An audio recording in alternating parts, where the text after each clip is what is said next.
আমি এটার জন্য হাত জোর করে ক্ষমা চাইতেছি। আমাকে আল্লাহর রাস্তায় মাফ করে দিবেন। ও শালা চোর, এক সময় কারেন্ট দিছে, খাম্বা খাইয়া ফেলছে, এখন দেশ পুরোটা খাইবে। যদি পাইতাম এই অক্টেন তারেক রহমানরে খাওয়াইতাম। শালার পুরো দাম বাড়াস নাকি? এটা তো তোর বাপে আর তোর অন্য কেউ আয় দিব না। ফাল ফালাই দিয়ে দেয় কৃষক কার্ড, ফ্যামিলি কার্ড, এই কার্ড সেই কার্ড। শালা একটা বুয়া বাটপার। আবার লাস্টে কি কইলো, আমার অতীতের ভুল ক্ষমা করে দেন। ওর 111-এর থেকেও খারাপ অবস্থা ওর দরকার ছিল। ফলের লেখা ক্ষমতায় বসাইছে কৃষক কার্ড, এই কার্ডের লেখা। আর শালাপুত যে মানুষের মৌলিক চাহিদা ওটা সমাধান কর। আমরাই তো দিব।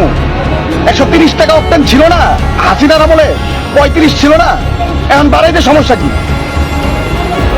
এক মাসের মধ্যে তো 50,000 কোটি টাকা অন্তত পক্ষে খায়া লাইছে ঋণ। বাদ বাকিটা তো আল্লাহই জানে। আর মায়ের ও যে হাদি কয়ে গেছে না সংসদে ঢুকা পিটাইবো, সংসদেও যেমন লাগবো না, এটি মরবো রাস্তাঘাটে পড়ে। আগে তুই তো ভাগ্যা যেতে পারছে, এটি ভাগতে পারবো না। ওই যে দেখেন না সংসদে বক্তব্য দিতে যাই ভুলভাল কয়, 8 পাস তো, এর বেশি মেয়েটা খাটে না তো তার।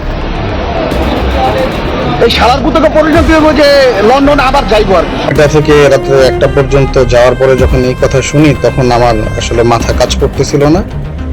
তখন আমি হয়তোবা মানসিক ভারসাম্যহীনভাবে এই কথাগুলো বলছি, যেটা আমার মোটেই বলা উচিত হয় না। এজন্য আমি দেশ ও জাতির কাছে ক্ষমা প্রার্থনা করতেছি, বিশেষ করে জনাব তারেক রহমান সহ বিএনপির সকলের কাছে আমি এটার জন্য হাত জোর করে ক্ষমা চাইতেছি।